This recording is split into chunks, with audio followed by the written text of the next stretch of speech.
Today we're going to the asteroid belt to mine uranium. But first we need to completely obliterate our opponent's station. Today we're going to learn Septikon. It's a game published by Hobby World and designed by Konstantin Seleznev.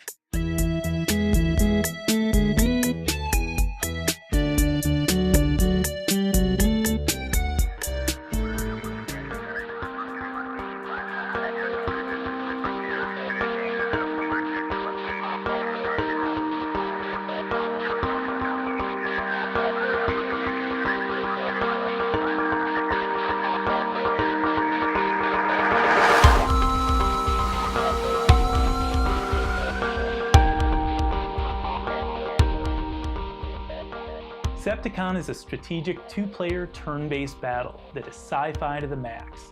You and your opponent are both on separate asteroids in charge of running uranium mining stations equipped for battle. However, uranium is scarce in the asteroids, and in order for you to have exclusive rights to all the uranium, you must completely disable your opponent's mining station to the point where there's no possible way on this turn or on any future turns your opponent can deal damage back to you.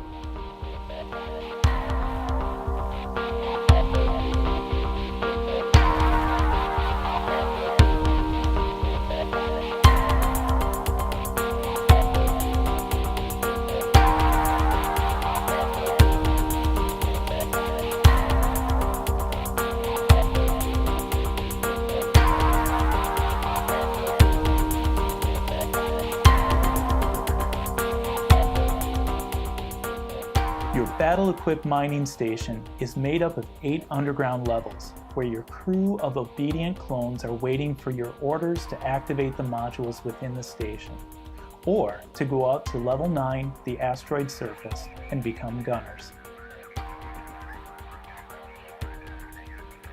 Setup of this game is simple. Start with 5 resources in every warehouse.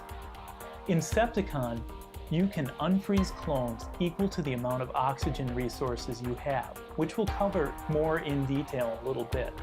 Oxygen equals clones. Since you start with 5 oxygen cubes, you get to start with 5 clones. Now comes the fun part. Strategically place them wherever you want inside your station, with the exception of the asteroid surface or in your warehouses. Once you know the rest of how this game works, you'll start to build your strategy and place your clones accordingly. Then put your die, extra clones, damage tokens, rockets, satellites, nukes, and energy shields off to the side within easy reach of each player. The game, as released on Kickstarter, will be equipped with the detailed plastic minis and nuke tokens. Turns in this game move pretty quickly. Each turn you will roll a 6-sided die which acts like a limited resource of time. Then you strategically choose one and only one of your clones and move it that many spaces.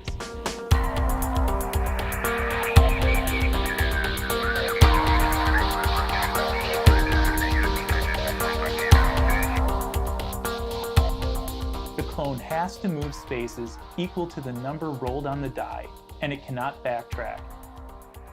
If there was something blocking the clone's movement, that clone then would not be able to move in that direction. And another thing, a clone cannot occupy the same place as another clone. So when you move a clone, if that clone was strategically moved to a module within the station, they would then activate the module. Now, some modules' activation is mandatory and some optional, which we'll talk about in just a minute.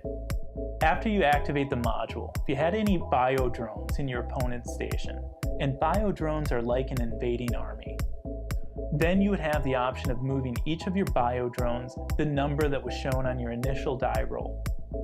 Next, if you have any rockets or landing capsules heading over to your opponent's station, you move each one closer to your opponent's station equal to the number from your initial die roll. Next, you'll see if anything is destroyed and remove those units. Then check to see if victory conditions are met. If not, then it becomes your opponent's turn. I think maybe you're starting to see that your initial die roll affects all movement on your turn. Usually I don't discuss strategy tips too early in the game, But with this game, the luck of rolling the die won't have much to do with your success if you don't strategically place and move your clones where they will have options no matter what number is rolled on the die. We're going to look a little bit closer at your stations, which include 4 zones: production, battle, armory, and warehouses. But first, let's see how your clones move around from one zone to the next. When moving your clone through the station, you move them up and down the levels and out to the surface through the passages shown here. Your clones can move anywhere in the station except into the warehouses. When your station is damaged, your clones cannot move through the damage, as this creates a barricade. Also, if your opponent sends over biodrones to invade your station, your clones cannot move through them, as they will act like barriers as well. We also have 4 locks in the station, where if your clone starts its turn on one of these locks, it acts as a teleport, where if you spend 1 unit of movement, you can move from one lock to any of the other locks and then continue with the rest of your movement. Levels 1 and 2 make up the production zone, which is the deepest and most protected zone of your station. When you choose to move one of your clones to a module within the production zone, they must activate the module as long as you have the resources to do so. The production zone is where your clones produce goods that will fuel the attack capabilities, defense capabilities, and the repair of your station. Production modules are easy to understand, as most all of these modules show what resources, if any, that they consume in the lower right corner, and then what resources they produce in the upper left corner.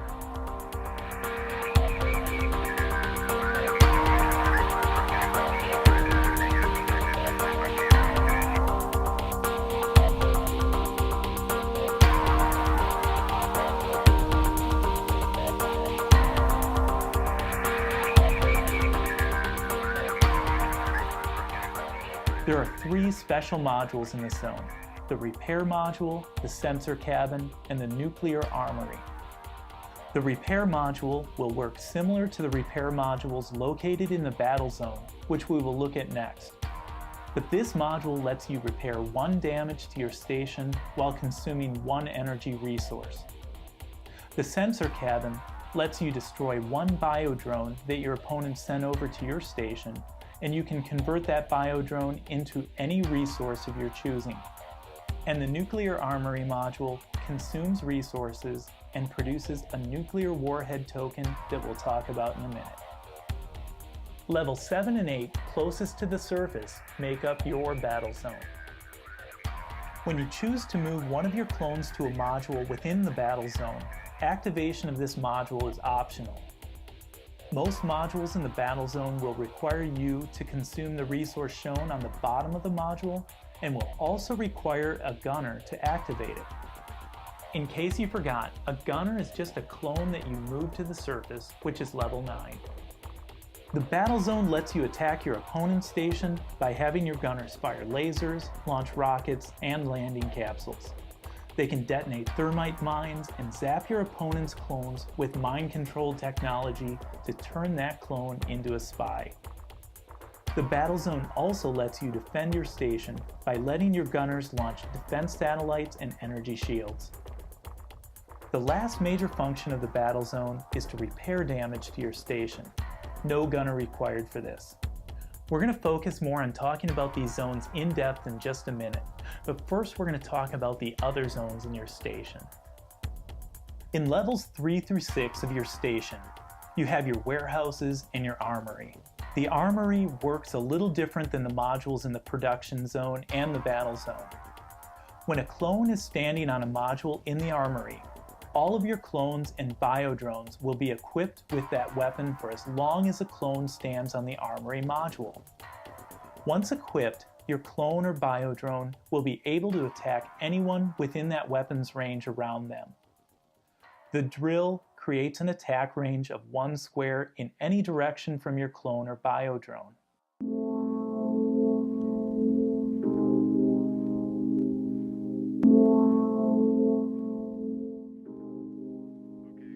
The vibro cannon hits only squares 2 spaces from your clone or biodrone.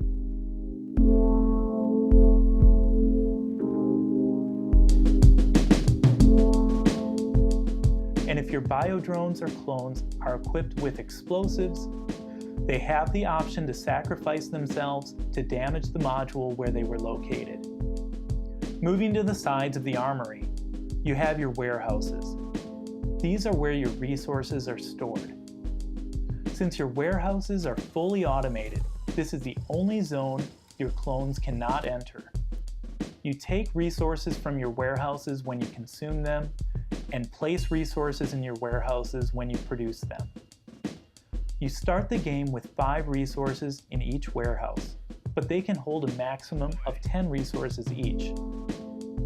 Your warehouses work efficiently, where the first resources consumed are always the resources closest to the entrance. And when you produce resources, you fill in the furthest spaces from the entrance first, and then work your way closer toward the entrance. When a warehouse cell gets damaged, if the damage marker ends up within the cell in the middle of your resources, it destroys the resource on the damaged space, and then creates a barricade so you can't access any resources beyond the damaged cell. If the damaged cell is closer to the warehouse entrance than any of your resources, then your warehouse is completely shut down to the point where you can't store new resources that you produce or use any resources in the warehouse until the damage is repaired. Disabling your opponent's warehouses so he can't launch an attack against you or make any repairs is one of the ways to win the game and completely disable your opponent's station where there is nothing they can do. So maybe you lost a clone in battle, or you feel that 5 clones isn't quite enough. Well, just remember one thing. Oxygen production is the way you get more clones. In order to unfreeze a clone, you must first produce oxygen on the same turn, more than you have clones. Then you may unfreeze a clone at one of your open locks. If all of your locks are either destroyed or occupied, you cannot unfreeze a clone. One thing to note is that if you lose an oxygen, you continue to keep all of your clones. Now that we know a little bit more about how this game works, let's take a closer look at the fun toys included with your station to help you maximize damage that you'd inflict on your opponent's station. And then you can set up a good defense for your own station. Remember that most of the Battlezone modules require resources and a gunner to activate. So a benefit of having more than one gunner in play is that you have the option to activate a module in the battle zone by paying the resource cost once for each gunner you have in play. For the defense of your station, if you have your clone move to an energy shield battle module, your gunner can send out an energy shield a number of spaces equal to your initial die roll.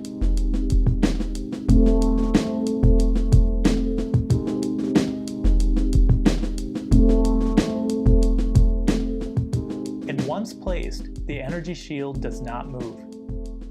When an energy shield is hit by things such as a rocket, a nuke-equipped rocket, a landing capsule, or a laser blast, the rocket, nuke, or landing capsule would be destroyed and the laser blast would have no effect.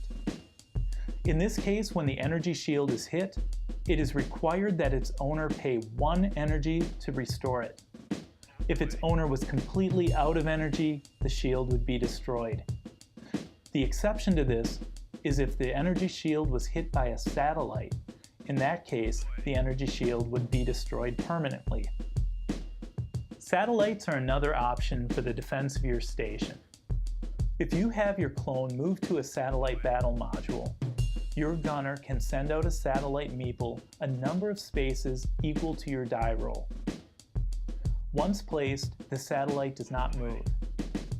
Satellites have the ability to shoot down rockets, nuke-equipped rockets, and landing capsules that end their movement within 3 spaces from it: up, down, left, right, and in all 4 diagonal directions.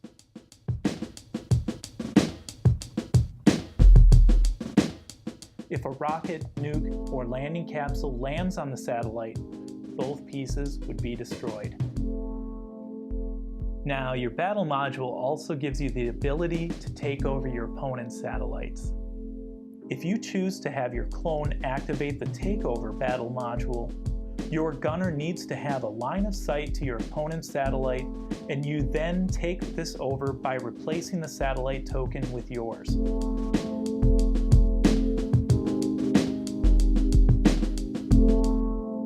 When this happens, you have the possibility to destroy the opponent's gunners, satellites, and energy shields if they are in range.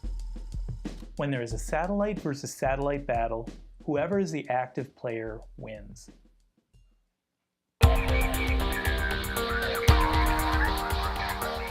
When you move your clone and activate this module, you pay 1 energy per gunner to fire a laser, and if there's a clear shot, you inflicted damage on your opponent's station. If there were an opponent's clone, energy shield, satellite, rocket, or landing capsule between your gunner and your opponent's station, your opponent's unit would be destroyed rather than the damage going back to the station. In the case of hitting an energy shield, your opponent would be required to spend 1 energy resource for shield maintenance. Each blast of your laser penetrates deeper and deeper into your opponent's station as the laser passes through any damaged modules and damages the first non-damaged module. If there were a clone, spy, biodrone, or resource in the module that the laser destroys, that unit would also be destroyed. If they're not stopped, repeated laser blasts can quickly end the game, disabling your resources. When you move your clone and activate a rocket module, you take 1 rocket from your warehouse for each gunner that you want to have launch a rocket at your opponent's station. Then place that rocket as many spaces in front of your gunner from the die roll from the beginning of your turn. In subsequent turns, these rockets will continue to move forward toward your enemy station the number of spaces from your die roll. On the final roll into your opponent's station, the rocket damages the module it finally lands in, and anything on that module. If there were an opponent's clone, energy shield, satellite, rocket, or landing capsule between your gunner and your opponent's station, your opponent's unit would be destroyed rather than the damage going to the station. If this rocket were one that you attached your nuclear warhead to, the damage is much greater. Instead of just destroying 1 module, the nuke has the potential to destroy 5, the center module, and then up, down, left, right of the center module. Rockets are a good way to get damage into your opponent's warehouses quickly in the game. You can send invaders called biodrones from your gunners to your enemy's station. When you move your clone and activate a biodrone module, you take 1 biodrone from your warehouse for each gunner that you want to have launch the biodrone at your opponent's station. When in flight to your opponent's station, the biodrone tokens are referred to as landing capsules. Once they land in your opponent's station, they become biodrones. Landing capsules are sent over to your opponent's station just like rockets. However, when they land in your opponent's station, instead of exploding and leaving a damage token in the module, your biodrone exits its capsule and can walk through your opponent's station, moving around similar to your opponent's clones. Except they have the ability to act as a barricade, as your opponent's clones cannot walk through your biodrones. And your biodrones also can't walk through your opponent's clones. Another option for destruction that your biodrone has is that when your biodrones are armed, they then can try to hunt down and exterminate your opponent's clones.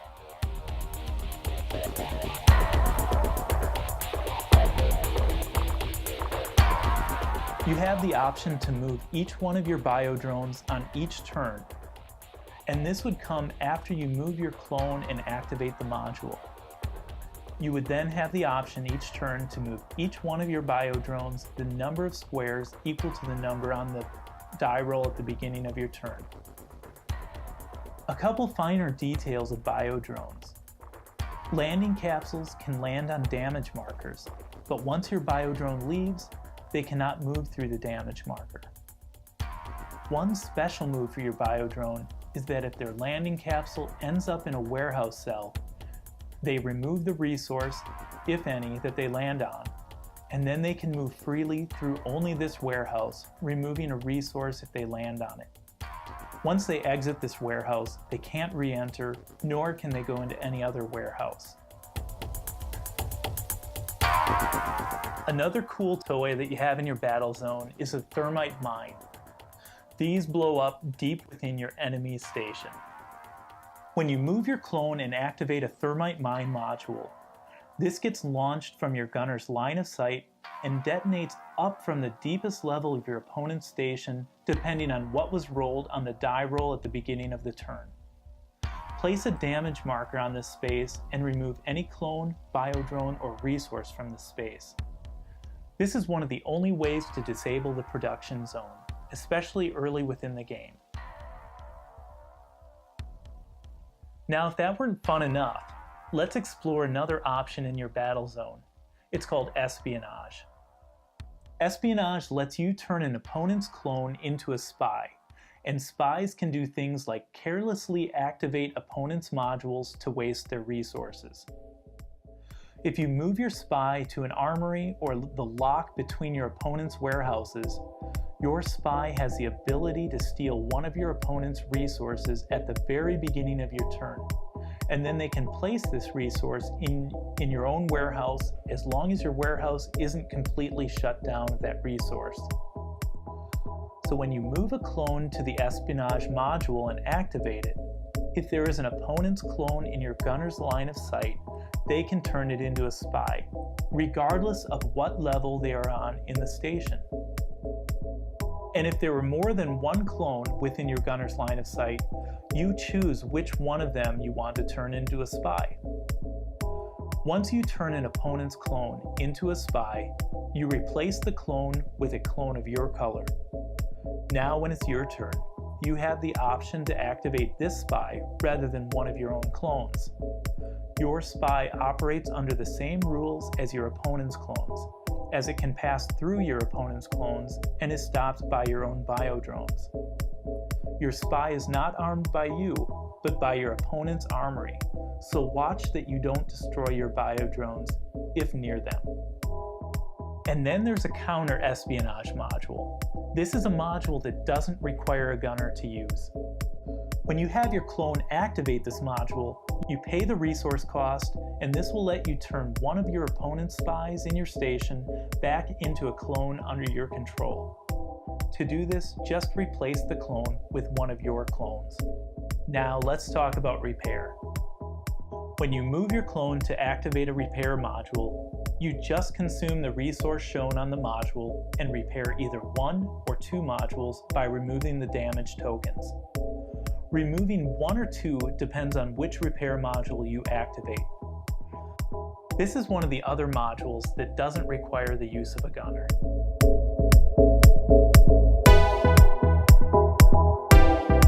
So you know, in order to win, you have to disable your opponent's station to the point where they can't inflict damage on you this turn or any subsequent turn. Let's look at a few ways that this can happen. Destroy all of your opponent's clones. When your opponent has no resources or no access to resources and runs out of ammo. Your opponent has no way to access the battle zone and no way to repair it. Your opponent has no way to access the production zone and runs out of resources. There's no way for your opponent to produce new gunners and they lost all of theirs. Sometimes you get a combination of these. In each of these situations, your opponent feels like they're in checkmate, and you're going to realize when there's nothing else that you can do. You're going to check this each turn to see if you get into that situation, but usually your opponent lets you know, and sometimes they resign before you actually reach that condition.